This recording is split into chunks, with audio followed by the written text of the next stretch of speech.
नमस्कार, माझं नाव संकर्षण कराडे. आज मी दिलखुलास गप्पा मारायला आलेलो आहे श्रेयस तळपरे यांच्या बरोबर. प्लीज हे चॅनल, हा कंटेंट तुम्ही लाईक करा, कमेंट करा, शेअर करा आणि महत्वाचं म्हणजे सबस्क्राईब करा. कारण हे आगळं वेगळं चॅनल आहे, कारण हे माझ्या दोस्ताचं आहे, श्रेयस तळपरेच आहे आणि या कलाकारावरती आपण खूप प्रेम करतो. त्याच्याशी गप्पा मारायला अनेक कलाकार येतात. म्हटल्यानंतर अजून काय पाहिजे, ताबडतोब ही सगळी बटणं दाबा आणि बघत बसा युट्यूब वरती. आनंद घेता येईल.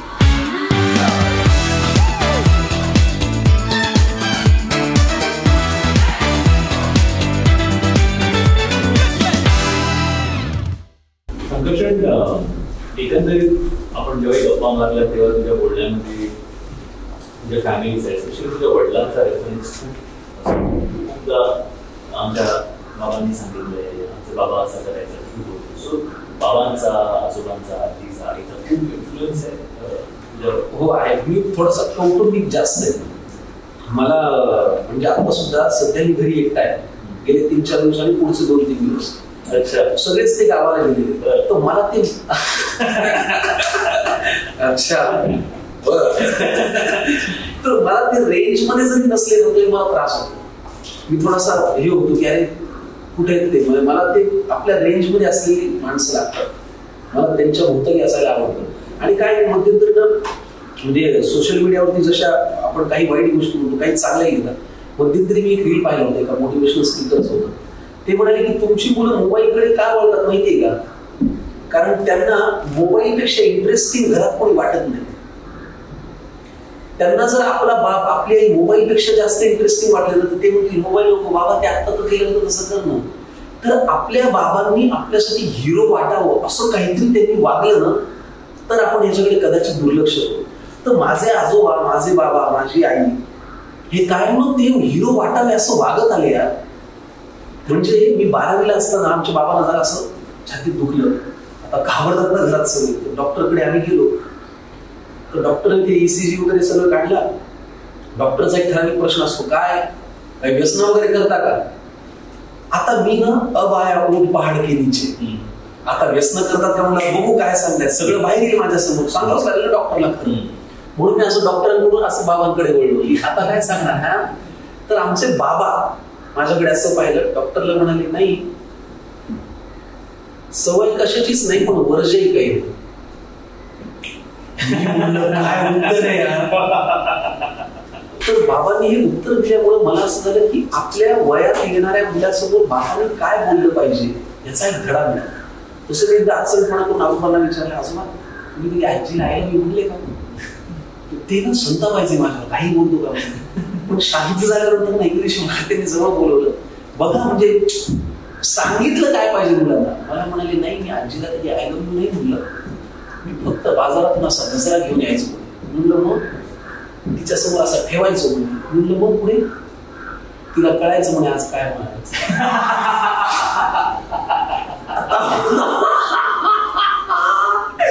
हे किती भयानक आहे सांग. किती सिम्बॉलिक आणि किती डेंजर आहे.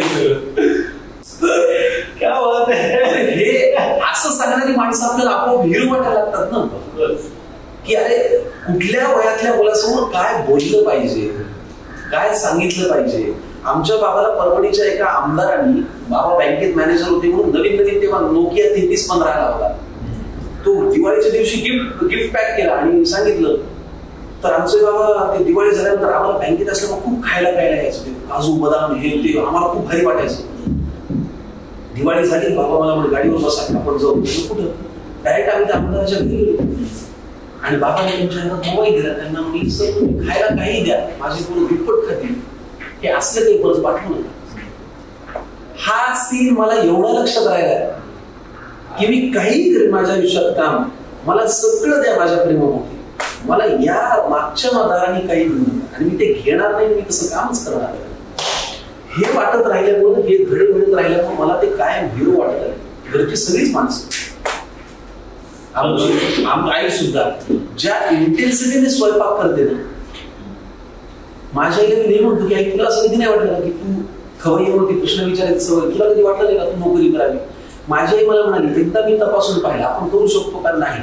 मग माझ्या हातात काय तर स्वयंपाक करणे आणि घर नीट ठेवणे. मी तुला खोटं नाही सांगत संकर्षण, मी तेवढंच प्रामाणिक.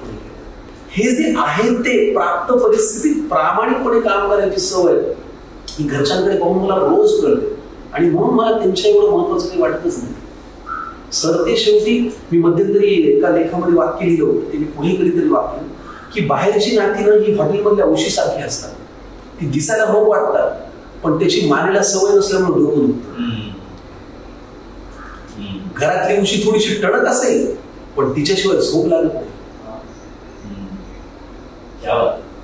तर तसं आहे श्रेयस सर की सगळं छान आहे, बाहेरचे लोक भेटूया रे, पार्टी बोललो नाही रे, तू पोचला की कळव, सगळं छान आहे. मला जेव्हा 101 तापली तेव्हा पट्टी माझी आईच ठेवली, बायकोच ठेवली, वडीलच ठेवली. सिमिलरली म्हणजे तू जसं आई वडिलांबद्दल बोलत तसं शलाकाचा रेफरन्स पण खूप असतो तुझ्या बोलण्यात. फोन पण बघितलं बऱ्याचदा शलाकाचा अर्धा एक तास फोन असतो. एकंदरीत तुला विचारायला तू तेवढा करत नाहीस फोन, पण ती करते. त्याबद्दल तुला काय बोलतो, मला तिचा किती सपोर्ट आहे तुला तुझ्या कामामध्ये? कारण मला असं वाटतं फॅमिली सपोर्ट जेव्हा तू म्हणालास की बाहेरचं सगळं ठीक आहे पण जेव्हा गरज पडते तेव्हा फॅमिली होते. आज तुझ्या कामामध्ये जी आपली फील्ड आपण म्हणतो इतकी अनसर्टन, इतकी इन्सिक्युरिटी, तिकडे तिचा तुला सपोर्ट कसा? खरं सांगू का, तिच्यातला सगळ्यात मोठा गुण तिने मला ना आहे तसं ऍक्सेप्ट केलं. म्हणजे बाहेर खूप आपण छान इमेज तयार करतो, अरे हा शांत आहे, हा सगळ्यांना भेटतो, हा कुणाचा अपमान करत नाही, हे बरोबर आहे. काही अंशी त्याच्यामध्ये भीती असते की मी हे बाहेर असं वागलं तर माझ्याविषयी लोक काय म्हणतात. हा सगळा संयम घरी येऊन संपतो आणि आपण घरी चिडतो, घरी उलट बोलतो, घरी अपमान करतो. पण ते समजून घेणार जर घरी कोणी नसेल ना तर या बाहेरच्या राहण्याला काही अर्थ नाही. मला तुम्ही आहे असं समजून घेतलेलं, ऍक्सेप्ट केलं की हा हे उधळलेलं घोडा आहे, ह्याला हे नाटक, हे दौरे, हे लिखाण, हे चित्तंद्री याच्याशिवाय काही सुचत नाही. याच्याकडून स्वतःहून 10 कॉल एक्सपेक्ट करणं काही बरोबर नाही. हा आणि सपोर्ट अर्थातच आहे पण त्याचं कधी कधी ना अंगलट येणारे रूप होतं. जसं नियमवादी लागून नाटक नवरा बायकोची गोष्ट आहे, त्याच्यामध्ये काउन्सिलर त्यांना ते सगळं घडवून आणतो. पार्ल्याचा प्रयोग झाला, ती प्रयोगाला आली होती, प्रयोग क्रमांक 3. गाडीत आम्ही जात होतो, गाडीत स्मशान शांतता. मला असं वाटलं काहीतरी हिने नाटकाविषयी बोलावं की अरे काय काम केलं यार, काहीच नाही यार. बरं घरच्यांनी कौतुक केलं नाही तर त्रास होतो ना. मी तिला म्हणलं अगं काय झालं, नाटक नाही आवडलं का? नाही छान. म्हटलं मग काही लिखाणात नाही जमलं का? नाही तू लिहितोस आजकाल चांगला, ठीक आहे. मी म्हटलं मग काय अभिनय वाईट होतोय का, जमलं नाही अजून तेवढं हे नाही. मुळात तू ऍक्टरच असेल त्याच्यामुळे तुला काय ते ऍक्टिंग ठीक आहे म्हणजे करतोच चांगलं. म्हटलं मग झालं काय, नाटक नाही आवडलं नाही, काय झालं काय? तर ती मला असं म्हणाली नाही, मला प्रश्न हा पडलाय जी अक्कल लिखाणात ती वागण्यात का नाही. जी अक्कल लिखाणात आहे ती वागण्यात का नाही, संपला विषय. त्याच्यानंतर मी नाटकाविषयी काहीही विचारलं नाही. हे जे अंतर्बाह्य ओळखून वागणं आहे ना ते मॅडमना साध्य झालेलं आहे. त्याच्यामुळे क्रेडिट गोष्ट तुम्हाला, धन्यवाद, तुम्ही आहात. मला वाटतं की तू तुझं she is the biggest bouncing board आणि शी इज ऑल्सो युअर काय म्हणतात someone you can fall back on. त्याला जर तो सपोर्ट नसेल तर आणि आता जुळी बाळ सांभाळणं खरंच अवघड आहे. एका वेळेला 2 पोरांना, त्याच्यामुळे झोप होत नाही, अनेक गोष्टी होतात. एकाच झालं की एकाच असतं. त्यावेळेला आपण 90% वेळेला घरी नसतो. ते करणं हे फार खूपच आहे. पण मुलांचा विषय निघाला तर मुलांना किती वेळ होतो? मी घरी असले की पूर्ण सरेंडर, म्हणजे काही मोबाईल बघणे नाही, काही नाही. कम्प्लीट पोरं. कारण तेही काय करतात, त्यांचा बाबा थोडासा इंटरेस्टिंग असल्यामुळे मी घरी गेल्यानंतर ते माझ्याशिवाय दुसरं काही बघतच नाही. म्हणजे बिलीव्ह मी, मला वॉशरूमलाही जाऊ देत नाही, मी आंघोळही करू शकत नाही, कारण ते मला जाऊच देत नाहीत नजरेआड. मग बाबा गोष्ट सांग, मग मी त्यांच्याकडून नवीन स्तोत्र पाठ करून घेतो त्यांना. कारण लोकांना परत ते जसं तू म्हणालास की तुमची नावं एवढ्या त्यांची त्यांनाच घेता राहिले तर लपडं व्हायचं ना. म्हणून मी पहिले त्यांची वाडी स्वच्छ करतोय. ते लपडं होतं. मग मी त्यांच्याकडून आधी मारत पाठ करून घेतो हे बाबा आधी, आणि त्यांना पाठ होत आहे, गोष्टी शिकवतो. माझे काही व्हिडिओज आहेत त्यांच्याबरोबर की मी टोपीवाल्याची गोष्ट, लाकूड तोड्याची गोष्ट, ज्या ऐकत आपण मोठे झालो. मी दर रविवारी सकाळी 11 वाजता त्यांना शक्तिमान दाखवतो मोबाईलवर.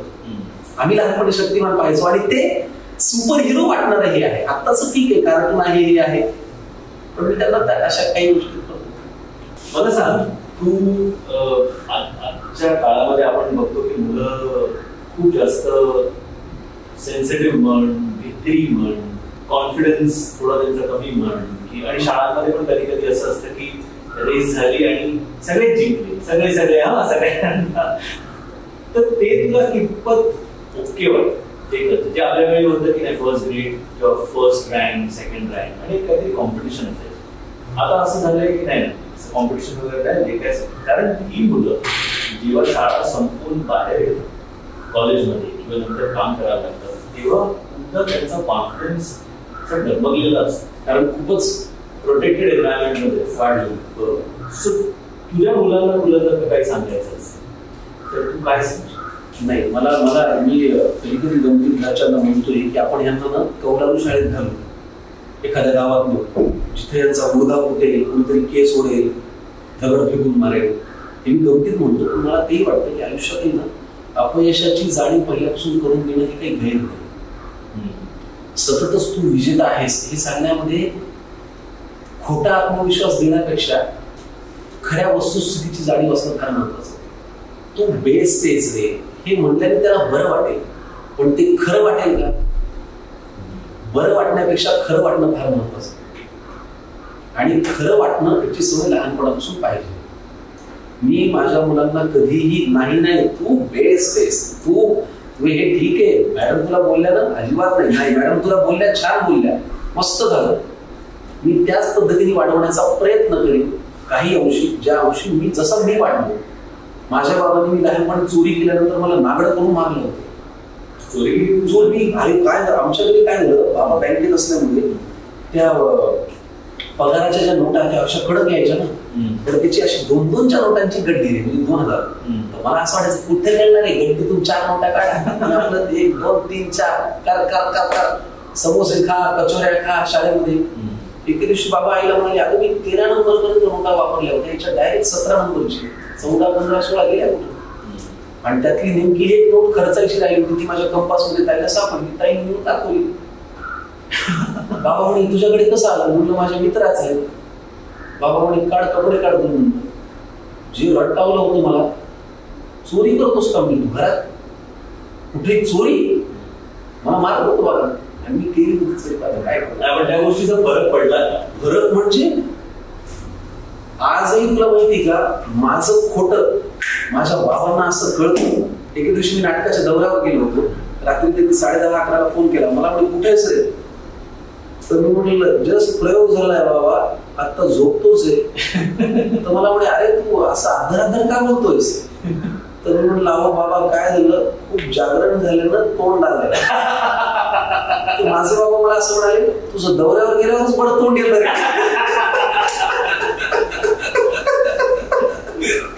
तर ह्याच्यात सगळं येतं. त्याच्यामुळे मुलांना वाढवतानाही मी जाणीव ठेवणार आहे, तुझी मी काळजी घेईन, तुला मी अंथरूण देईन, तुझ्या भोवती कवच सतत असण्यात काही मजा नाही. बरोबर, ते स्वतःला तयार. पण संघर्ष दुसरी बाजू त्याची अशी आहे की तू लहान असताना परिस्थिती जशी होती किंवा जग जसं होतं तसं आता राहिलं नाही. जसं आपण म्हणजे मीही म्हणायचो की मला मुलगा मुलगी जेव्हा होईल तेव्हा शाळेमध्ये जे काय बसनी जावं किंवा ट्रेननी प्रवास करावा वगैरे, पण आता तशी परिस्थिती राहिली नाही. आणि ट्रेनला पण इतकी गर्दी असते किंवा सवय आहे का त्यांना लहानपणापासून त्या गोष्टी, आपल्याला त्या गोष्टींची सवय होती. तर अशा ह्याच्यात तुझी काही अशी dual mind state of mind होईल का? काय त्यांची सोय करणं हे आपलं काम आहे, ती करावी. सुविधा पुरवणं हे आपलं काम आहे. शाळेत जायला जर गर्दी आहे तर मी त्याला व्हॅन लावून देईन, मी ती सोय करेन. पण म्हणून त्याला सतत सुविधा पुरवत नाही की शाळेमध्ये सतत त्याला आपण त्या एक्स्ट्रा हे करण्याने थोडस जरा कुठेतरी आत्मविश्वास जाऊन, तू आता म्हणालास की पुढे भविष्यात त्याला एकदमच उपर पडल्यासारखं असं काही.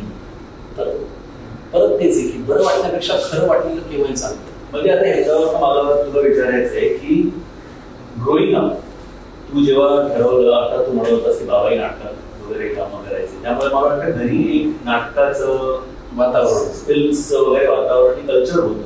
त्यामुळे कदाचित घरनं तुला तेवढा मला वाटतं विरोध झाला नसावा, नाही सांगितलं असेल की मला हे करायचं. पण असंही नव्हतं की तुला सगळं ऑन द प्लॅटर आलं बाबा तुझा आणि पैसे घे. सो तुला स्ट्रगल कसा होता म्हणजे परभणीपासून मुंबईपर्यंतचा तुझा हा प्रवास? एक झालं असं की बाबा काम नाटकात करत असल्यामुळे किंवा हौसेने काही सिनेमांमध्ये ते येऊन जाऊन काम करत असल्यामुळे हे कुठलं क्षेत्र असं काही नाही झालं. अरे हे काय विकेचे डोळ आहे कारण त्यांना माहिती होतं की हे पाणी आपणच पाजलंय, हे रोपटं कुठेतरी उगवणार, त्याचा अंदाज होता. करिअर म्हणून निवडताना बाबा म्हणजे आपण मध्यमवर्गीय आहोत, ती काळजी फक्त घ्या. उद्या तुम्ही तिकडे गेलात, तिकडं शिक्षणाचं वेळ निघून गेली तर हेही नाही तेही नाही, अशा वेळेला आपल्याकडे काही अरे आहे 150 एकर तू घोड्यांवर वगैरे तसं काहीच नाही ना सगळं.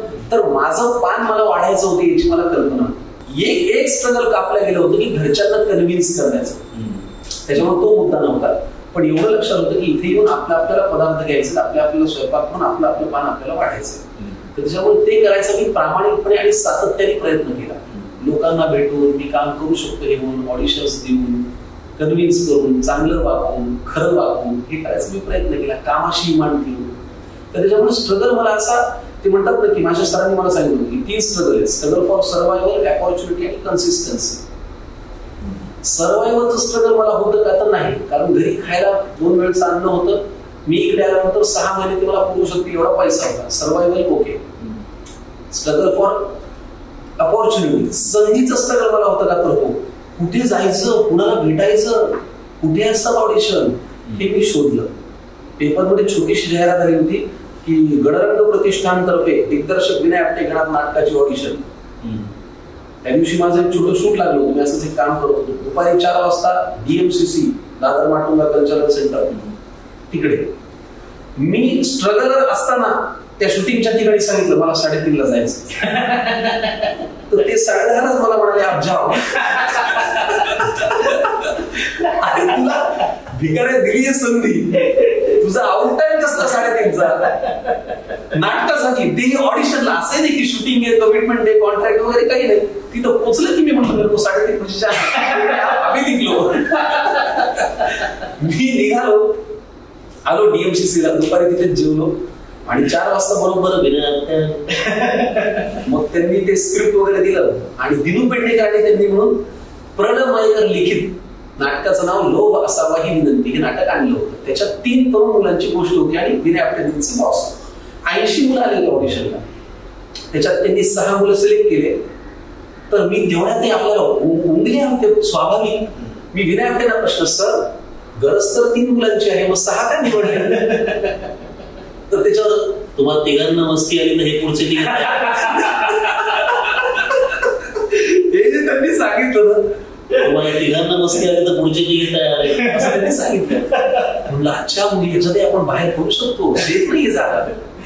पण मग जे 3 निवडले होते ते राहिले. ते 3 कलाकार म्हणजे निखिल राजे शिर्के जो आज मालिकांमध्ये वगैरे काम करतो, राजेश कांबळे जो आता शरद वंश सरांच्या नथुराम गोडसे मध्ये काम करतो, संकर्षण कराडे, हे ते 3 कलाकार. आम्ही 3घांनीही झालेले 25च प्रयोग प्रामाणिकपणे केले. निखिल त्याच्या मार्गाला लागला, राजेश त्याच्या मार्गाला लागला, मी माझ्या मार्गाला. विनय आपटे पहिलं व्यावसायिक नाटक साल 2011. पण मला सांग, असं तर नसेल की म्हणजे ही तुझी एक अशी गोष्ट ऐकली होती की तुला परभणीवरनं तू इकडे शूट साठी यायचास, काही कोणाला तुला bride is the wrong word for that, पण तुला you had to certain favours right for some people, आणि तसं येऊन तुला इकडे काम करायला लागायचं. 8-10 हजार रुपये द्यायचो आणि तेव्हा ना खूप मोठी रक्कम होती. आमच्या वरती बरं उद्धार मागायची जागाही आपली काय सेम अक्कल बंद पडलेली असते ना, काहीतरी काम करायचं म्हणलं. आमच्या वरती किरायला राहत होते सच्चिदानंद खडके. बरं ते शाळेमध्ये शिक्षक होते. मी एके दिवशी त्यांच्याकडे गेलो. बरं त्यांची इमेज ना जवळजवळ संत, कारण सगळे मुलं त्यांच्याकडे यायचे, सर आम्हाला हे नाही हो, मग ते द्यायचे. त्यांचं नावच त्यांना लाडकी बापूच म्हणा, अजूनही म्हणतात सच्चिदानंद खडके म्हणून. मी एके दिवशी त्यांच्याकडे गेलो, म्हणलं बापू रात्री जायचंय देवगिरी एक्सप्रेसनी मुंबईला, थोडे पैसे द्या. अरे बाळा किती पाहिजे तुला? 10,000 मागायला. त्यांनी ना असं मला म्हणले, मी तुझ्या घरात किराया नाही याच भाडं 2,000 आहे. 10,000 कुठे झाले काही मायला म्हणजे काही चालतो सर ते मागायचं ते मागायचं म्हणजे मी कुठून आलो 10,000. त्यांनी तरी मला काहीतरी करून 3-4 हजार रुपये दिले. ते घेऊन आलो रात्रभर आपल्या देवगिरीला मराठी ग्रंथ संग्रहालयात उतरणे, आंघोळ बिंघोळ करणे, पिवळी पावती काढून आणि गेले की ते आता ते वारले त्याच्यामुळे त्यांचं नाव घेण्यात काय अर्थ नाही. खरं त्या व्यक्तीला तू ओळखतोस, त्यांच्याबरोबर तू मागे ठीक आहे हा. तर मग दिले पैसे, तर त्यांनी ते पैसे खिशात ठेवले. मला म्हणले चला गोरेगाव फिल्म सिटीला सिनेमामध्ये मागे घोषणा द्यायला. असे एवढं करून घोषणा होता कार्यक्रम. हो असं म्हणजे मेन रोल वगैरे नाही असं काही. तू अजूनही तो पिक्चर बघतो, तू क्या तो कोला नाग्या नाचवला, पुष्कर जोगच्या मागे मी जिंदाबाद जिंदाबाद म्हणतोय. बरं. तर तो कार्यक्रम चालू होता थोडा थोडा, पण ठीक आहे म्हणजे मला असं वाटतं त्याही अनुभवाने. सो मला सांग, हल्ली जे इन्स्टंट ग्रॅटिफिकेशनचा जो जमाना आलाय ते सगळं पटकन पाहिजे. आम्ही रील टाकली तर आम्हाला सिलेक्ट केलं पाहिजे. एकंदरीत त्याला तू काय सांगशील, यंगस्टर्स या क्षेत्रामध्ये यायचंय त्यांना तू आजच्या काळात जे काय वातावरण त्याप्रमाणे तू त्यांना काय सांगशील? माझं म्हणणं आहे व्हायरल आणि व्हॅलिडिटी याच्यातला फरक तपासला पाहिजे. व्हायरल होण्याची व्हॅलिडिटी किती आहे, ती जर 20, 25, 30 वर्षाची असेल तर माणसाने व्हायरल होऊन करिअर करावं. मला माझी व्हॅलिडिटी टिकवायची आहे तर व्हायरल होण्यावरती भरोसा ठेवून या क्षेत्रात यायचं काही कारण नाही. मध्यंतरी अमेय वाघ त्याच्या एका पोस्टमध्ये फार छान म्हणाला होता की आता काय इंडस्ट्रीची गरज आहे कुणाला, तुम्ही तुमच्या घरी खेड्यागावात जरी मोबाईल चांगला कंटेंट टाकला तरी तुम्ही जगापर्यंत पोहोचता, त्याचाही तुम्हाला पैसा मिळतो, तुम्ही स्वतः इंडस्ट्री आहात. वाक्य तसं बरोबर आहे. आज तुम्हाला काय कुणाकडे येऊन स्ट्रगल करायची गरज आहे, तुम्ही पोहोचू शकता जगापर्यंत. पण ते करताना सुद्धा मुलांनी मला असं वाटतं की त्यांनी त्याचं ड्युरेशन किती आहे ते नाही का. फार सुंदर वाक्य आहे बघ की खूप लांब जायचं असेल तर हातात हात घेऊन जाणं फार महत्वाचं. किंवा त्या गोष्टीची डेप्थ किती आहे, म्हणजे उंची ठीक आहे, खोली पाहिजे ना त्याला तुम्ही. तर त्याच्यामुळे व्हायरल होण्याने जर करिअर होतं असं वाटत असेल तर व्हावा व्हायरल, पण व्हायरल होण्यावरती विश्वास ठेवून या क्षेत्रात करिअर करायला येऊ नका. पण म्हणजे जे कॉन्टेंट बनवतात आज काय क्रिएटर्स झाले, सामाय म्हणाला की तुम्ही तिचा इथे करू शकता, त्यांच्यात आणि जे इंडस्ट्रीमध्ये काम ह्याच्यात तू काय करत असेल, म्हणजे इंडस्ट्रीचा ऍडेड ऍडव्हान्टेज काय? कामाच्या पद्धतीत फक्त फरक आहे, बाकी सगळं पॅरलली तेच चालतं. आता बघ जे इंडस्ट्रीमध्ये काम करतायत त्यांनाही कलाकृती प्रमोट करायला व्हायरल वाल्यांकडे जावं लागतं. सगळं हातात हात घालूनच आहे, कुठल्याही माध्यमाला नाव ठेवण्याचं काही कारण नाही. मी नाटकात काम करतो म्हणजे मी रील करणारे काय मूर्ख असं म्हणायचं काही गरजच नाही. ते सुद्धा त्यांच्या मार्गाने पैसा कमवत आहेत, ते लोकप्रिय आहेत, त्यांचे सुद्धा कार्यक्रम होत आहेत, त्याला गर्दी होती, ते मूर्ख कसं असेल. ती माध्यमाची आपली आपली गरज आहे, आपण कशात फिट बसतो हे ओळखावं आणि ते माध्यम निवडावं. पण इन टर्म्स ऑफ लॉंगेविटी जसं तू बॅलेन्स म्हणजे त्याला डिफरंट वर्ड लॉंगेविटी, तुला काय वाटतं ते करतायत ते योग्य आहे, त्याला तेवढी लॉंगेविटी आहे की जे इंडस्ट्रीमध्ये आता इतकी वर्ष आपण नाटक सिनेमे वगैरे करतोय ते असं तुला वाटतं का की सिनेमे नाटक वगैरे या गोष्टीमुळे संपली? नाही, मी लॉकडाऊनच्या काळात एकदा असं म्हणलं होतं एका इंटरव्ह्यूमध्ये की भविष्यात नाटकाच्या प्रयोगांमध्ये सिनेमांचं प्रमोशन होईल आणि ते होत आहे. आमच्या नाटकाच्या प्रयोगाला आतापर्यंत 2 वेगवेगळ्या मराठी चित्रपटांचे लोक येऊन लोकांना सांगून गेले की आमच्या चित्रपटालाही या, ते भविष्यात अजून वाढेल. आज नाटकाची परिस्थिती काय आहे आणि पुढे तू नाटक उत्तम आहे, छान आहे, उत्तम घराघरातला कंटेंट असलेलं स्वच्छ सुंदर कमरेखालचं न बोलता निखळ विनोदात्मक कुठलंही नाटक तुम्ही घ्या ते लोकांना आवडतं. बरं असं असताना आशयघन कलाकृती सुद्धा लोकांना आवडत नाही का? तर नाही, ती सुद्धा आवडते.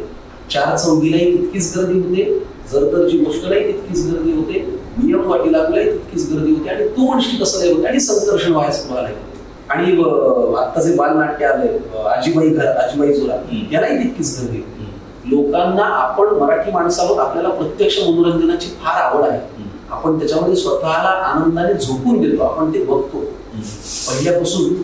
म्हणजे महिन्याअखेरचे पैसे बाजूला ठेवून बायकोला नाटकाला घेऊन जाणे प्रतिष्ठेची गोष्ट होती, आनंदाची गोष्ट होती. आजही लोक त्या उद्देशाने आणि त्या आनंदाने नाटकाकडे येतात. नाटकाला फार छान दिवस आहेत. डिपेंड्स तुम्ही कलाकृती कशी आणि कोणती देतात. आणि हल्ली दौरे आधी आम्ही नाटकात कामं करायचो तेव्हा मला आठवतं की आपण सोलापूर वगैरे खूप दौरे पुणे नाशिक तर व्हायचंच. पण हल्ली ऐकतो आपण की तुम्ही सतत लंडनला किंवा US ला सिंगापूरला दुबईला वगैरे असता. सो गोईंग फॉरवर्ड तुला असं वाटतं की आपल्या इंटिरियर्स मध्ये जी नाटकं प्रयोग व्हायचं ते अजूनही होत आहेत की ते कमी झाले आणि आता बाहेरचेच दौरे जास्त ठराविक लोकांनी ना हे अजूनही जिवंत ठेवलं. भरत जाधव सर, प्रशांत दामले सर आणि त्यांच्या संस्थेत काम करत असल्यामुळे मला एक संधी मिळाली. तासगावला प्रयोग होतात, अगदी छोट्या छोट्या खेडेगावामध्ये सुद्धा प्रयोग होतात. म्हणजे परवा सुद्धा आम्ही बार्शीला प्रयोग केला. बार्शी कसं छान गाव आहे, भगवंताचं गाव आहे, तिथे मोठ्या स्टेडियम वरती प्रयोग होता. 4000 लोक आले होते आणि अचानक पाऊस सुरू झाला. तर आयोजकांनी असं विचारलं की पाऊस सुरू झालाय, आपण हेच नाटक थिएटरमध्ये शिफ्ट करायचं का, त्याला 3 तास लागतील. लोक म्हणाले आम्ही पावसात बसणार, नाटक इथेच पाहणार. आणि आमचा नियम वाटी लागूचा 204वा प्रयोग खणखणीत झाला बार्शीमध्ये. स्टेडियमला लोकांनी एकही लाफ्टर मिस झाला नाही, की एकही इमोशन्स व्हायला नाही. पावसात बसून अगदी छान बसून लोकांनी प्रयोग पाहिला. लोक 3 तासांनी घरी गेले. अशी नाटकावरती प्रेम करणारी माणसं आहेत. आणि कोण म्हणतं नाटकाला ग्लॅमर नाही? नाटकाला ग्लॅमर नसेल, नाटकामध्ये वैभव फार आहे प्रचंड. आणि मी सध्या ना, मी तुला खरं सांगतो, लोकांच्या प्रतिक्रियेनं ते वैभव मी अनुभवतो. मला सध्या खूप त्याचा अनुभव येतो. आजकाल मला फार छान वाटायला लागले की लोक मला पत्र लिहितात, अहो धावपळीत भेट होणार नाही तुमच्यासाठी पत्र. माझ्याकडे किमान 750 ते 800 पत्र आहेत जे मी लॅमिनेट करून ठेवले घरात. मी प्रेक्षकांकडून आलेली एकही चिठ्ठी फेकून देत नाही, मी ती लॅमिनेट करून ठेवतो. किती श्रीमंती येते नाटकामध्ये, वैभव आहे. मला परवा एका बाईने मेसेज केला, संकर्षण हा माझ्या 10 दिवसाचा मुलाचा फोटो. तुम्ही मला का पाठवला? त्यामुळे कारण हा पोटात असताना 4थ्या महिन्यात मी तुमचं तू वर्षी कसं पाहिलं, 7व्या महिन्यात नियम वाटी लागू पाहिलं. मला तो रामनवमीच्या दिवशी झाला, मी त्याचं नाव राम ठेवलंय. आणि माझी रामाकडे प्रार्थना आहे की हा तुमच्यासारखा एनर्जेटिक व्हावा. मी हे स्क्रीनशॉट जपून ठेवतो. ह्याला ग्लॅमर नसेल पण याला वैभव आहे. पण मला वाटतं ग्लॅमर म्हणजे शेवटी अजून काय, म्हणजे जर का कोणाचं तरी ऍस्पिरेशन आहे की त्यांच्या मुलाने तुमच्यासारखं व्हावं, म्हणजे तुम्ही ग्लॅमर किती छान आहे. स्टार्टअपच आहे ना, अजून काय, किती गोड आहे. ऍब्सोल्यूट. तर हे नाटकामध्ये जिवंतपणे मिळतं. म्हणजे माझ्याकडे एक व्हिडिओ सुद्धा आहे. तो माणूस मला म्हणाला की सर आमच्याकडे करोडो, आत्ता मोबाईल करोडो रुपये, आम्ही दोघंही नोकरी करतो, पण तुमच्या नाटकात जर तुम्ही लिहिलंय ना की आम्हाला 10 मिनिटं द्यायला वेळ नव्हता एकमेकांसाठी, सर मी तुम्हाला शपथ देतो आजपासून ही कंप्लेंट बायको करणार. काय नाटक लिहिलं अजून बदल घडवून आणतो. बदल एखादी कलाकृती जे काय काय घडवत असते ते आपल्याला कळत नसते. इक्बाल फिल्म बघितल्यानंतर बरीच मुलं क्रिकेटकडे वळली किंवा त्यांना ते पटलं की आपण छोट्या ह्याच्यातूनही मोठे होऊ शकतो. खरी मला एक मुलगा येऊन तेव्हा भेटला होता आणि मला तेव्हा म्हणाला होता, बरेच जण यायची मुलं आणि सांगायची की मी क्रिकेटर होणार. एक मुलगा आला आणि मला म्हणाला की मी डॉक्टर होणार. मी पण पहिलीच फिल्म होती, मी हो करून सगळ्यांना भेटून गेलो.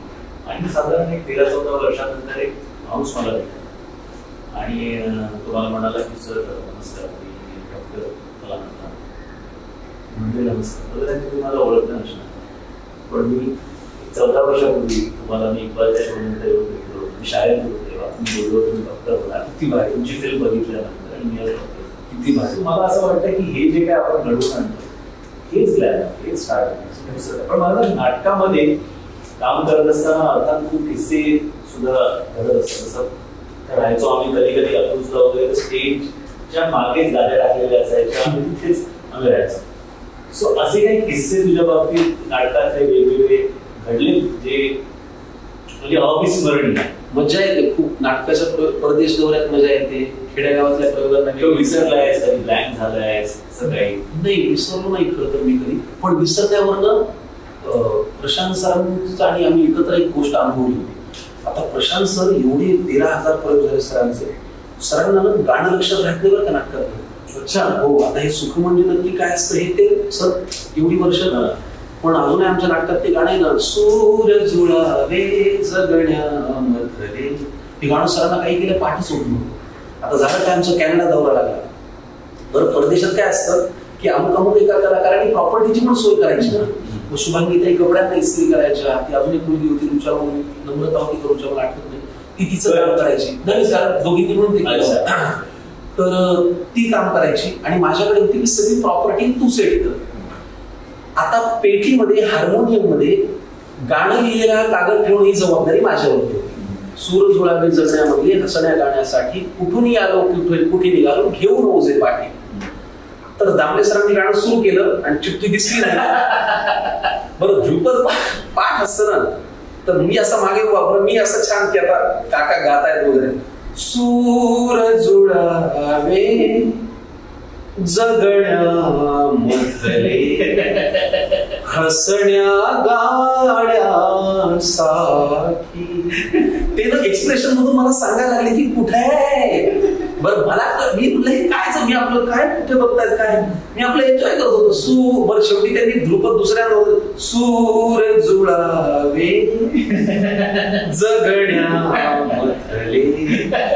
मग मला कळलं की चिठ्ठी नाहीये. पण मी म्हटलं मी जाऊ कुठे आता. त्यांनी ध्रुपद ते कडवं या मधल्या गॅप मध्ये मला चालू प्रयोगात असं सांगितलं, हसण्या गाण्यासाठी कुठून आलो कुठे निघालो घेऊन ओझे पाठी. हे झाल्यावर ते असं म्हणाले, बाळ जरा शब्द आणतोस का. मला एवढं वाईट वाटलं की प्रशांत दामलेंच्या नाटकामध्ये त्यांच्या गाण्याचे शब्द मी ठेवले नाही. काय होपलेस आहे. बरं त्यांनी दाखवून दिलं वेगळं, बाळ जरा शब्द आणतोस का वगैरे करून.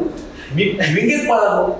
त्या प्लास्टिकच्या पिशवीत ज्याच्यामध्ये मी सगळी प्रॉपर्टी जमवली होती मी ते सगळं पाहायला लागलं.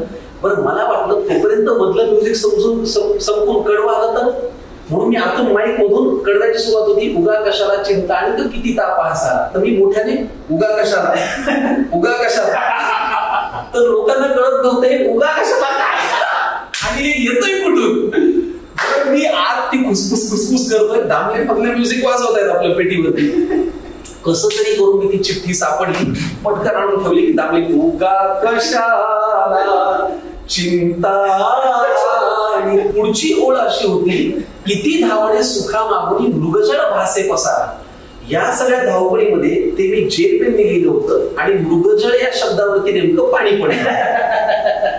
दामलेंनी ते पाहिलं, उगाकश पहिलं आनंदात केली, चिंता आणि किती ताप हा सारा किती धावणे सुखा मागुनी. मृगजळ शब्द त्यांना आठवला नाही. ते असं म्हणाले, भा भा भासे पसारा.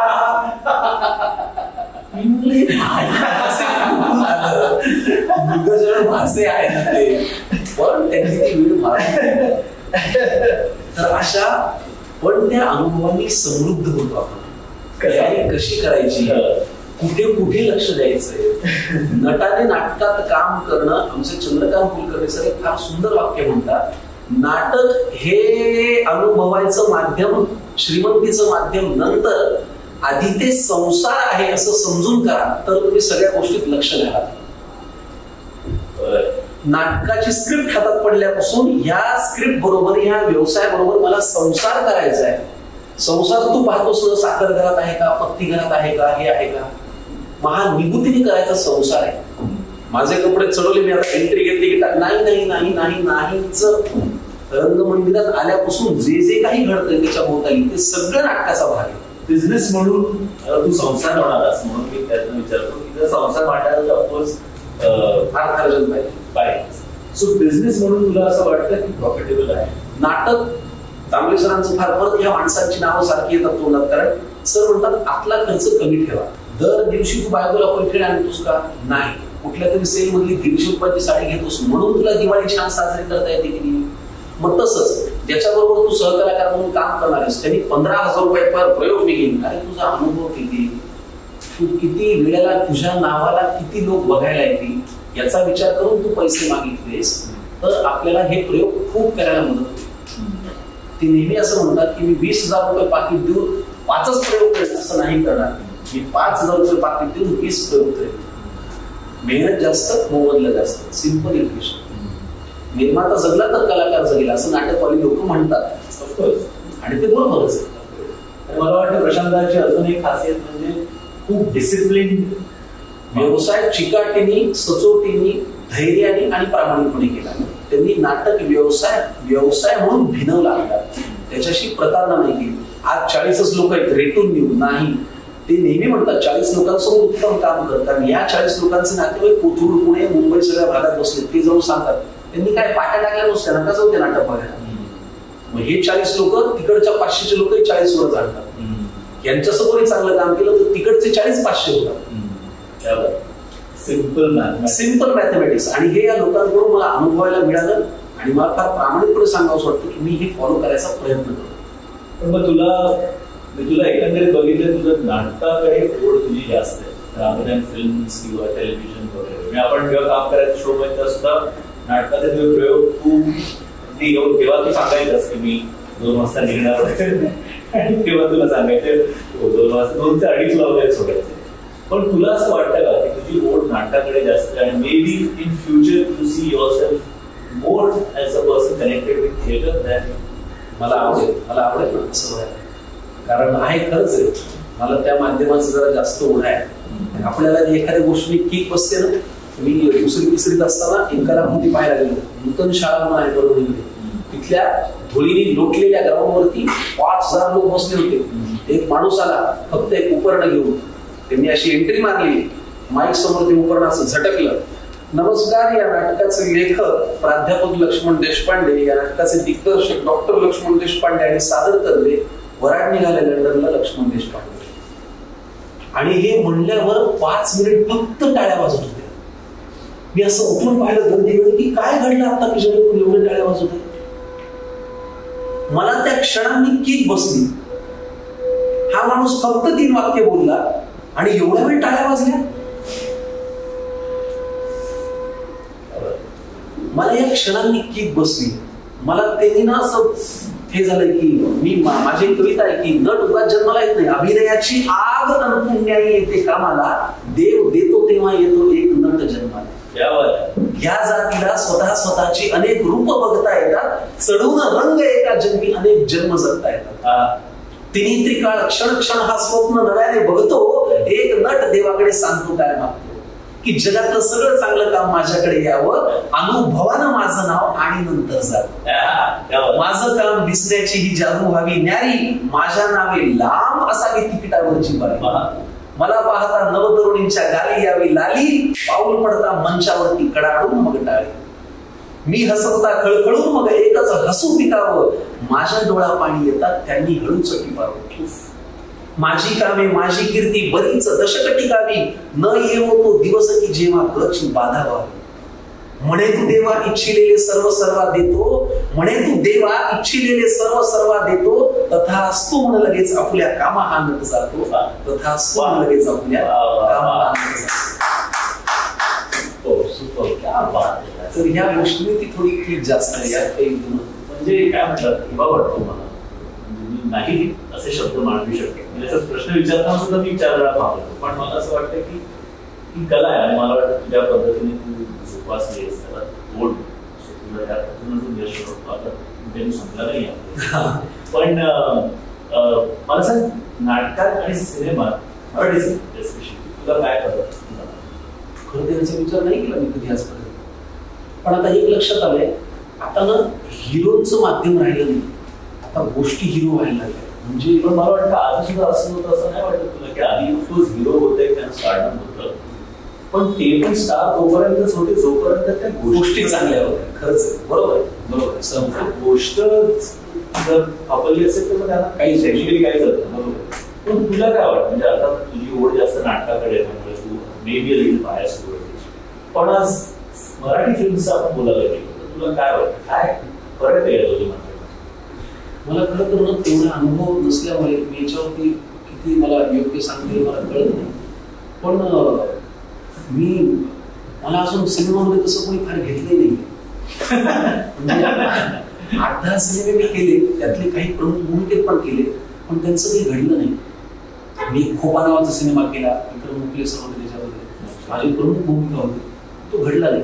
एक नागपूर अधिवेशन केला, मकरंद सर होते, अनासपुरे सर, भारत गणेशपुरे सर होते, माझी छान प्रमुख भूमिका होती, काही घडलं नाही.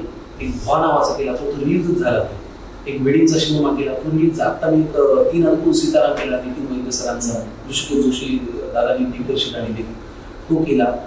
पण त्यांचं असं काही खूप व्यावसायिक रूपात घडलेलं नसल्यामुळे मला अजून सिनेमावाला किंवा सिनेमामध्येही आहे अशी ओळख नाही मिळाली अजून. आणि त्या माध्यमावरती अजून माझी तेवढी हे नाही झाली, म्हणजे असं ऑब्झर्वेशन किंवा अभ्यास नाही झाला. त्यामुळे मला वाटतं तू नाटकांमध्ये अजून किंवा टेलिव्हिजनचे तू म्हणजे निवेदनाचे म्हणा. हा, टेलिव्हिजन वरती काय आपण एक साईड ट्रॅक तो चालू ठेवतोच ना, कारण त्याच्यातून अर्थार्जन छान होता. टेलिव्हिजनमुळे पोचतो का. रेशीमगाठ मालिकेनंतर आजही मला इंटरव्ह्यू नंतर विचारतात, मला श्रेयस सर भेट. मला खोटं वाटेल, 3 दिवसापूर्वी मी श्रीकांत नावाचा सिनेमा पाहायला गेलो, राजकुमार रावचा. मला तिथल्या पार्किंग करणाऱ्या माणसाने असं विचारलं, काय भाऊ श्रेयस सर भेटतात का मधून? म्हणलं नाही भेटले, त्यांची तब्येत बरी ना आता? म्हणजे एकदम टाकाट. 3 दिवसापूर्वी गोष्ट केली. हे जे त्या पार्किंग करणाऱ्या माणसाला तुझी तब्येत विचारावीशी वाटली, हे टेलिव्हिजनमुळे मिळतं. घराघरात जे आपण घरातले वाटतो ना, लोक आजही मेसेज करतात की आम्हाला यश आणि समीर सारखे मित्र हवे. आजही लोक नाटकानंतर म्हणतात की सर तुमची एकदा म्हणून दाखवा ना, महिने बोला. खरंच म्हणतात, ती परी तुम्हाला भेटते का? हे प्रश्न हे टेलिव्हिजनमुळे आपण त्यांच्या सवयीचे होतो, घरातले होतो. त्या माध्यमाची एक वेगळीच ताकद. म्हणजे तू खाण्यापिण्याचे आम्ही सगळे केलेस, असं कधी झालंय की म्हणजे एखादा पदार्थ खायला दिला आणि म्हणजे फारच बिघडला होता आणि ते तुझा वावा छान? त्या शोमुळे माझ्या खासगी आयुष्यात प्रॉब्लेम झाला होता. जसा मी एक मुलगी पाहायला गेलो, मला ते दाखवण्याचे कार्यक्रम, माझा अरेंज मॅरेज ना, पुण्यातली एक मुलगी पाहायला गेलो आणि मी बसलो होतो त्यांच्याशी गप्पा मारत. तर सिनेमात दाखवतात ना तसा खडखड खडखड खडखड खडखड खडखड आवाज यायला लागला. काय झालं? त्या बाई म्हटलं टेन्शन. म्हणलं कसंच टेन्शन आलं? तुम्ही कार्यक्रमामध्ये एवढं चांगलं चांगलं खाता, आम्हाला जमलं की नाही आम्हाला माहित नाही. एवढं त्याचं बर्डन घ्यायची काय गरज आहे? कार्यक्रमात खातो ते वेगळं, तिथलं हे तुमचं घरी रोज करता ते मला पोहे कांदा जे आहे ते द्या. त्याचं दडपणा त्याच्यामुळे अशा होणार. बरं मला सांग संकर्षण की फिटनेससाठी काय करतोस? खरं तर काहीच नाही करत. मला आता एकदम असं वाटलं की काय हे काहीच नाही करत, की फक्त प्रमाणात खातो.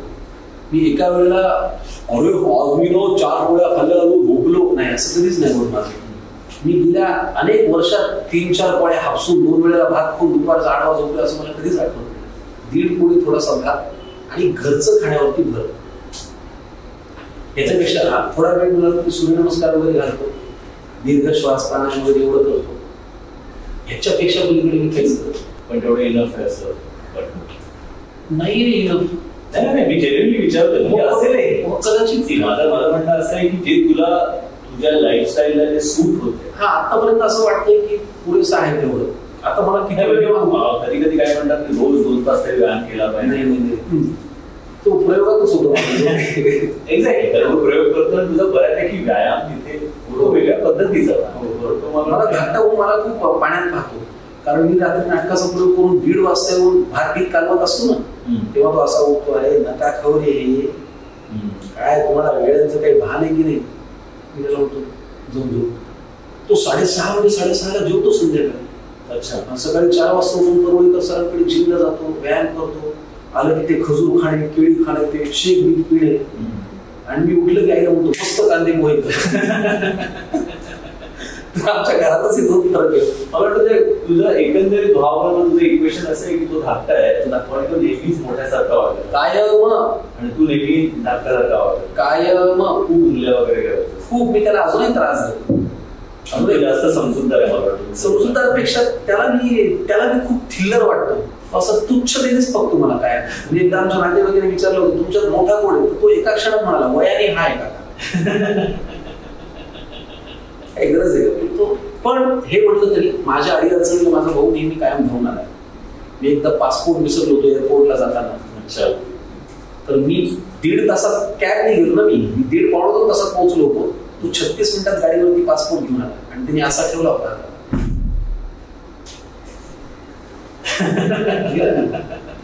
मी शूटिंगला कधी आजारी पडलो, इलेक्ट्रॉन पाण्याची बाटली घेऊन माझ्यासोबत रात्रभर राहिला आहे. अच्छा. हे त्यांनी केलं. मी नाटकाच्या वेळेला आजारी पडलो, मला अमेरिकेत जाता येत नव्हतं, माझी रिप्लेसमेंट म्हणून सुद्धा नाटकात काम केलं. इथपर्यंत त्यांनी मला मदत केली. मला आर्थिक व्यवहार कळत नाही, सीएच्या भानगडी कळत नाही, तो सगळं ते पाहतो. माझ्या SBI काय अकाउंटचा पासवर्ड मला पाठी राहत नाही, माझे ATMचे पासवर्डची त्यांनी डायरी केली की हे तुझे पासवर्ड आहे. मी जर आता कधी विचारलं ना, तो नंबर पाठवतो आणि मला म्हणतो प्लीज हा मेसेज स्टार करून ठेव. मला परत परत विचारतो. एवढं त्याचा हे मला वाटतं फॅमिली आपण परत त्याच्यावर फॅमिली सारखा सपोर्ट अजून कुठेही आपल्याला कधीच मिळू शकतो. एकंदरीत तुझ्या प्रवासाबद्दल तू काय सांगशील? जे परभणीचा संकर्षण कराडे तू इथे आला, आज स्वतःला कुठे पाहतोस, आधी कसा होतास आणि या पुढे 5 वर्षानंतर वेळ देऊ see yourself? How would you like to see yourself? मला एक तर अगदी शेवटच्या दिवसापर्यंत करायला आवडेल की संकर्षणनी मन लावून जीव तोडून आणि प्रामाणिकपणे काम केलं बाबा. मी 10 वर्षानंतर माझ्याविषयी हेच म्हणलं जावं हे पाहतो. ती पोझिशन काय मला माहित नाही, पण त्याचं वर्णन नक्की हे असतं. स्थान मला माहित नाही मी कुठे असेल किंवा मला हे मिळालेलं असेल, मला लोक हे म्हणतील नाही. माझ्याविषयी मात्र हेच म्हणावं ही माझी प्रामाणिक भावना. परभणीतून आलेला संकर्षण जेवढा खरा होता तेवढाच मी आज. याच्यात झालं फक्त वक्तशीरपणाची अजून लागली. मुंबईने एक छान गती दिली आयुष्यात. मला आता परभणीत गेल्यानंतर माझं जन्मगाव आहे, सगळं छान आहे, मला आस्था आहे, आपुलकी सगळं छान आहे. पण तिथल्या त्या यायला देते नको नको नको नको थांब मला जाऊ दे, दहाची वेळ दिली आहे त्याला. त्याला काय व्हायला अरे नाही, त्याला खूप काही होतं असं नाही, नको थांब. त्यांना सांग ना प्रयोग कुठं ढकला. अरे आपल्या शाळेचा कार्य, अरे हो शाळेचा कार्य नाही, त्या शाळेत मला शिकवलंय, पण म्हणून मी दाबले म्हणते का प्रयोग कुठं ढकला असं कसं होईल? हा जो अप्रोच दिला ना आपल्या व्यवसायाकडे गांभीर्याने बघण्याचा, हा मला मुंबईने दिला. एखाद्याला 10:15 येतो म्हटल्यानंतर 10:05 पोहोचायचा वृत्ती अप्रोच मला मुंबईने दिला. आणि आपण सगळे, मी तुला 1.5 वर्षात कधीही सेटवरती उशीर आलेला पाहिलं नाही की तुझ्यामुळे एवढे चेंजेस होते. तू अनेक वेळेला सेटवरती चेंज केलं. श्रेयस सर मी स्वतः पाहिलं. मी कधी नाही पाहिलं की तू नाही अभि 10 मिनिट लगेगा असं करून तू थांबलायस, कधीच नाही. तू तुझ्या सहकार्याचा कधी अपमान केलेला किंवा आपण एकत्र सीन केल्यानंतर तू हे छान केलंस नाही हे सांगायला तू कधी मागे पुढे पाहिलं नाही. ही समज मला मुंबईनेच दिली. हा प्रोफेशनलिझम, हा वक्तशीरपणा, ही समज सूचकता ही मुंबईने दिली. आपल्या प्रोफेशन मध्ये जर का तुला काही व्यक्ती ज्याने तुला खूप इन्फ्लुएन्स केलं तर तू कोणाचं नाव? खूप आहे. दर दिवशी भेटणाऱ्या प्रेक्षकांपासून ते सहकलाकारांपासून, आणि इन्फ्लुएन्स चांगल्या वाईट अर्थाने दोन्ही. जे वाईट इन्फ्लुएन्स करतात ना तिथून मी शिकतो की काय करायचं नाही आणि यांच्याशी कसं वागायचं. मी तुला खरं सांगतो उघडपणे, मी काही लोकांशी माझा मी वागतो कारण त्यांना चांगलं वागून कळत नाही. त्यांना माझा कोर सरेंडर करून, त्याने काही फार सुंदर कोट होता की एखाद्या माणसाला तुम्ही तुमचे इमोशन्स सांगणं म्हणजे शार्क माशासमोर रक्त आलेल्या मासाचा तुकडा पकडण्यासारखं. लोक त्याचा चुथडा करतात, मग नको, मग थोडासा आपण माझंच करूया. त्यांना त्या 2 लोकांना वाटतंय का मी माझोड आहे, हरकत नाही आता वाटू द्या. पण 2 लाख लोकांना माहिती की मी असा नाहीये, हा ह्याच्यामुळे ह्याच्याशी असा ह्याच्यामुळे तरी वागत असेल. तर तसं खरंच Prashant Damle sir, Mohan Joshi sir, Vinay Apte sir, Makarand Naspure sir, Bharat Jadhav, अनेक लोकांनी मला खरंच, आता काही व्यवस्थापकांच्या ह्याच्यामध्ये समीर हंपी म्हणून पुण्याचा आमचा व्यवस्थापक आहे, त्यांनी सुद्धा मला खूप इन्फ्लुएन्स केलं. त्यांनी मला नाटकाविषयीच्या अनेक कक्षा सांगितल्या. देशाप्रदेशातले ऑर्गनायझर, श्रेयस सरपदे, माझ्या आयुष्यात आलेल्या अनेक मोठ्या सिनियर लोकांनी मला काय इन्फ्लुएन्सच केले, माझ्यावरती प्रभावच टाकला. आणि ते इन्फ्लुएन्स होणं मी कधीही थांबवणार. ह्याच्यात खूप नाव आहेत. शुभांगी गोखले सुद्धा आहे आणि काही अशा सिनियर नट्या सुद्धा आहेत की ज्यांनी मला खूप प्रेम दिला, आधार दिला, शिकवलं. आणि मला असं वाटतं की जोपर्यंत आपल्यामधला स्टुडंट जिवंत असतो तोपर्यंत आपण प्रोग्रेस करत असतो. एकदा तो स्टुडंट झोपला की मग आपण पण बरोबर. मला एक शेवटचा प्रश्न तुला विचारायचा आहे की तुला जर का कोणी डोक्यावर बंधून ठेवून सांगितलं की तुला लेखक, कवी, अभिनेता याच्यात तुला एकच काहीतरी सिलेक्ट करावं, काय सिलेक्ट? त्याला मारून टाकून दिली, गोळी झालं नको, एक मी शूट मी. एक्झॅक्टली. कारण काय आहे की परत तेच, आता हे काही ह्या माणसांची नावं सारखी येतातच कारण यांच्याकडे तो अप्रोच. प्रशांत दामले मला नेहमी असं म्हणतात, तुझं दुकान आहे, मी आज फक्त गहूच विकतो असं कसं चालेल? मग गव्हातच गिऱ्हाईक येईल. लोक तांदूळही खातात ना, लोक साबणी घेतात, लोक शॅम्पूही वापरतात, लोक गुळ खोबरं खारीकही घेतात. तसं आज मी हे दुकान घेऊन जर परभणीवरून आलोय तर माझ्या दुकानात ज्यांना आज निवेदन घ्यायचं त्यांनी निवेदन घ्या, ज्यांना आज गाणं लिहून घ्यायचं त्यांनी गाणं घ्या, ज्यांना कविता ऐकायची त्यांनी कविता ऐका, ज्यांना काय म्हणायचं त्यांनी अभिनय घ्या. माझ्या दुकानात या वस्तू ठेवण्याचा मी प्रयत्न केलाय, त्या माझ्या कुवतीप्रमाणे, माझ्या योग्यतेप्रमाणे क्वालिटीच्या आहेत. नसतील तर मी गुणवत्ता सुधारेन, पण माझ्या दुकानात या वस्तू आहेत. हे शटर उघडा आहे, तुम्ही या, तुम्ही याची किंमत जे काय आहे माझ्या याच्याप्रमाणे तुम्हाला द्या आणि ते तुम्ही वस्तू घेऊन जा. तुझं हे दुकानाचं शटर कायम उघडं राहतं 24 तास 12 महिने, आणि त्याच्यात जी गुणवत्ता आहे ती एक प्लसच आहे आणि ती वाढतच जाणार. कारण मला वाटतं तुझ्या पद्धतीचा माणूस आणि तुझ्या जी प्रामाणिकता ती तुझ्या कामातनं तर येतेच, तुझ्या कर्तव्यानं येते, तुझ्या विघ्नेतून.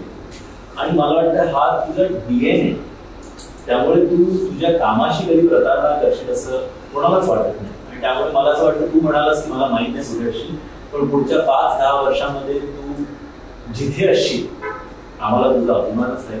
आणि आम्ही हा इंटरव्ह्यू सतत दाखवू, बघा तेव्हाही तेच बोलतो, आजही तेच बोलतो, आणि आज 20 वर्षानंतर सुद्धा हा तेच बोलतो. So thank you so much Sankarshan, तू आलास, तुमच्याशी गप्पा मारल्यास, खूप मजा आली, खूप बरं वाटलं. मला प्लीज तू थँक्यू म्हणून नकोस, कारण तुझ्याकडून थँक्यू म्हणून घ्यावं एवढं मी मोठा नाही. मी तुझा फार मनापासून आदर करतो आणि तुला माहिती आहे माझं तुझ्यावरती फार प्रेम आहे. तुला माहिती आहे का, एखाद्या माणसाच्या आपण किती जवळचे आहोत हे मला कधी कळलं, माझा प्रयोग चालू होता चिपळूणला. मी स्टेजवर गेलो, मी इंटरव्ह्यूमध्ये मोबाईल पाहिला, 27 मिस कॉल आणि 150 मेसेज. मला लोकांनी विचारलं होतं की श्रेयस सलपती बरं आहे का. तेव्हा मला असं जाणवलं की अरे लोकांना माहिती आहे की मी त्याच्या जवळच आहे म्हणून मला लोक विचारतात. आणि मी तुला तेव्हाही म्हणलो होतो की काळजी करून तुला काही होणार नाही. मी आजही तेच म्हणतो, तू असंच ठणठणीत राहा. मला तू थँक्यू आयुष्यात कधी म्हणून आपण परत एकत्र काम करू. आपण टेलिव्हिजन एक माध्यम, एक कोपरा फक्त उघडलाय, आपल्या एकत्रित दुकानापासून खूप कोपरे आहे. आपण सिनेमा करू, आपण परत मालिकाही करू एकत्र, आणि पाहणाऱ्या वाहिनीच्या अनेक लोकांना आम्ही एकत्र काम करायला एका पायावर मला ताबडतोब कास्ट करा. एक छान जय गुरुची शोले आपण मस्त आपण भरपूर काम करणारच आहोत. पण थँक्यू सगळे, तू आलास, मज्जा. थँक्यू.